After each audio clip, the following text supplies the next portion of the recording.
Real Maharashtra 24 news, आम्ही दाखवतो सत्य। परळीमध्ये ही काही पहिला वेळ नाहीये। प्रत्येक वेळेस पवार साहेबांना मानणारा हा तालुका आहे, हे शहर आहे, जिल्हाच मानणारा आहे। या जिल्ह्यामध्ये परळीची ओळख काही दिवसात काही लोकांनी वेगळी केली, नाही तर परळीचं नाव तसं खूप चांगलं होतं, पण परळीच्या कशात बी परळीची बदनामी करायची ह्यानी आणि नाव मात्र आमच्या विरोधकांचं बदनाम करायचं, हा त्यांचा धंदा होता। हा परळीकरांनी हरून पडणार।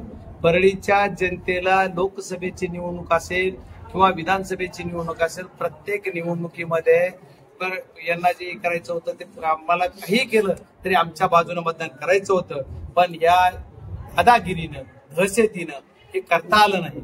लोकांना उत्स्फूर्त असं मतदान स्वतः करता आलं नाही। लोकांच्या हाताला शाई लावून घरी बसवायचं काम केलं आणि मत यांनी बोगस केले।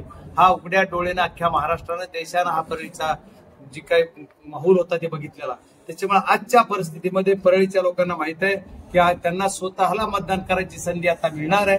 त्याच्यामुळे परळीची जनता आता उत्स्फूर्त अशी मतदान करणार आणि ती आमच्याच बाजूने करणार। कुणाच्या दबावाला बळी पडणार नाही, कुणाच्या दहशतीला बळी पडणार नाही, कुणाच्या आमिषाला बळी पडणार नाही। आणि यांनी काय काय आता निवडणुकीच्या रणधुमाळीमध्ये फॉर्म काढायच्या दिवशी सुट्टी आमच्या उमेदवाराला फोन कराय, अरे किती मोठी शोकांकिता आहे। तुम्ही देशाच्या राजकारणामध्ये सर्वोच्च पक्ष म्हणताय, असा पक्ष तुम्ही राज्याच्या राजकारणामध्ये आम्ही खूप चांगल्या घटकाचे पक्ष नेते म्हणताय, महाराष्ट्रामध्ये तुम्ही चांगले नेते म्हणताय आणि आमच्या उमेदवाराला पळवापळीचं राजकारण करताय। आमचे फॉर्म बाद व्हावे त्याच्यासाठी प्रयत्न करताय, राहिलेले फॉर्म रिड्रॉल कसे व्हायचे त्याच्यासाठी प्रयत्न करताय। ही लाजिरवाणी आणि शरमेची गोष्ट आहे। याच्यासाठी परळीची जनता या निवडणुकीत दाखवून देईल की ताकद जनतेची काय असते। आणि आता एकही मतदान तुम्हाला बोगस करता येणार नाही, कुणाचं दुसऱ्याचं मतदान करता येणार नाही, त्याच्यामध्येच आमचा विजय आहे। कारण मला लोकसभेच्या निवडणुकीमध्ये सुद्धा कमीच्या अल्पशा मताने मी मायनस होतो, पण या परळी शहर ही शरदचंद्रजी पवार साहेबाला मानणारं शहर आहे। परळीचा माहोल जर बघितला तर तुम्हाला सर्व पत्रकारांना कळत असेल की आज परळीचा माहोल काय झालाय।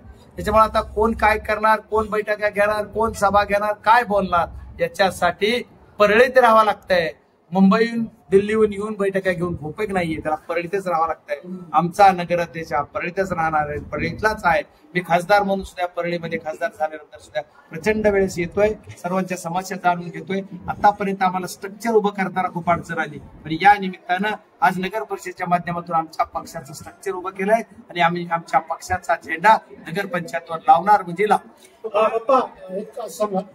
सांगितलं की असं म्हणाले की फोन केला गेला होता, नगरसेवक करायसाठी फोन होता की नगराध्यक्ष करायसाठी फोन होता, आणि फोन कुणी केला होता हे बघा, त्याचे सर्व रेकॉर्ड आहे। वेळ आल्यानंतर कुणी कुणी फोन केले आमच्या उमेदवाराला काढायला, त्याच्यासाठी आमचे इथले जे प्रमुख आहेत राष्ट्रवादी काँग्रेसचे प्रदेशाचे सरचिटणीस राजाभाऊ फड यांनी स्वतः बोलले, राजाभाऊ फड बोलतो म्हणले की कट, अशा माझ्या उमेदवाराला आलेले राजाभाऊ फडच्या सोबतच सगळे उमेदवार होते। याचे नाव गाव किती वाजता आला, कुणाचा आला, याच्या सहित आम्ही रेकॉर्ड ठेवलेला आहे।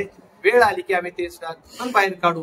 त्याच्यामुळे याच्यामध्ये सर्व गोष्टी दूध का दुधावर पाणी का पाणी होणार आहे, मी आज पहिल्याच दिवशी सांगितलेलं, त्याच्यामुळे काळजी करू नका। महायुतीच्या 2 नगरसेवकाला ते दुधाला लागलेला आहे, कसं पाहता? हे बघा, महायुतीच्या लागलाय का दहशतीच्या लागलाय का दादागिरीनं लागलाय का तुमच्या सर्वांच्या म्हणण्याप्रमाणे त्यांनी कशा पद्धतीने गुलाल लावला त्याला कोर्टात निकाल आहे त्याच्यानंतर कळेल। त्याच्यामुळे आमच्या एका फॉर्मला एक न्याय आणि दुसऱ्याचा त्यांचा दुसरा फॉर्म आहे त्याला एक न्याय।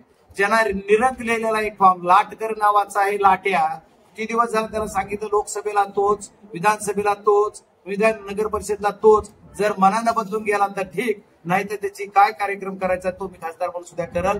त्याला काय वाटायला मला कळाना, कोर्टाचा निकाल येऊ देत, उद्या मी त्याला सांगतो काय असते ती। एक फॉर्म जो फॉर्म ज्याच्यावर निरंक केलेला आहे तो आमचा बाद होतो आणि जो दुसरा फॉर्म आहे तो वैध होतो, ते सुद्धा आम्ही कोर्टात प्रेझेंट उद्याच्याला करतोय। लाटकारांना याचं लाटणं बंद केलं पाहिजे, नाहीतर लाटणं घेऊन बाया त्याच्या पाठीमागे। जिल्ह्यामध्ये परिस्थिती वेगळी आहे आणि परळीमध्ये वेगळी आहे, कारण मुंडे बहीण भाऊ एकत्र आले, त्याच्याकडे कसं बघताय तुम्ही? लोकसभेला एकत्रच होते ना दादा, काय झाली परिस्थिती जरा सांगा उघड्या डोळ्यानं काय झालं। जिल्ह्यातली परिस्थिती काय नाही, हे फक्त दाखवायचं वेगळं करायचं वेगळं, ही अंदर की बात, ही दोघं अंदर एकच आहेत, फक्त दाखवतात वेगळं, दुसऱ्या कार्यकर्त्याचे। त्याच्यामुळे ह्याच्यावर आम्हाला याचं काही बघ नाही, दोघं एक असोत की नसोत, आमची जनता आमच्या सोबत एकत्र त्याबरोबर आहे, एवढं आम्हाला माहिती। प्रभाग क्रमांक 13 संदर्भात सुषमा अंधारे यांनी आम्हाला कुठल्याही प्रकारची कल्पना न देता बजरंग पप्पांनी घाईघाईमध्ये उमेदवार जाहीर केली त्याच्यामुळे माहित नाही. हे बघा, आदरणीय सुषमाताई जे बोलले असते ते त्यांच्या कार्यकर्त्यांनी त्यांना काही माहिती दिली असेल त्याच्यामुळे ती बोलले असतील. आम्ही कुणाचीही उमेदवारी ज्या रिड्रॉल होईपर्यंत एकही आम्ही उमेदवारी डिक्लेअर केला नाही. जे शिवसेनेचे जिल्हा प्रमुख होते, आता बहुतेक आहेत का नाही माहित नाही, आम्हाला रत्नाकर शिंदे माझ्या केचेच आहेत ते, आणि इथले शिवसेनेचे पदाधिकारी आम्ही सर्वजण बसलो. त्यांना 13 वार्ड आम्ही सोडलेला. आणखी एक जागेचा विषय चाललेला, 7 नंबरचा का कुठला तरी एक विषय होता, तो माझ्या परफेक्ट लक्षात नाही. आणि ती जागा मी म्हणलं ठीक आहे, आता तुम्ही फॉर्म भरून घ्या, गडबड आहे, आपल्याला शेवटचा दिवस आहे फॉर्म भरण्याचा, आपण शेवटला निर्णय घेऊ, तुम्हाला आणखी 1-2 त्यांना 3 जागा द्यायच्या आम्ही कबूल पण केलेलं मी स्वतः. 3 मला सुषमाताई पण राजीव फडे यांच्या फोनवर बोललेल्या. ते बोलल्याच्या नंतर त्यांना मी बोललेलो की काही हरकत नाही, आपण मी तुमचाही तुमच्याकडे काही विषय येणार नाहीये. आणि तसं आम्हाला शिवसेनेला किंवा कुठल्याही मित्र पक्षाला सोडून आम्हाला अखिला चिरवरा हा विषय नाहीये. पण आता ते तसं का बोलतात ते मला माहित नाही, त्याच्यामुळे मी त्यांच्यावर काही बोलणार नाही. ते आदरणीय नेते आहेत शिवसेनेच्या आणि मी त्यांच्यावर काही बोलावं एवढा मोठा नेता तर नाहीच आहे, पण कार्यकर्ता सुद्धा नाही, त्याच्यामुळे मी त्यांच्यावर काही बोलणार नाही. ते आमच्या मैत्रीतला विषय, मैत्री पक्षाच्या त्या नेत्या आहेत, त्याच्यामुळे मी त्यांच्यावर बोलणं संयुक्तिक नाहीये.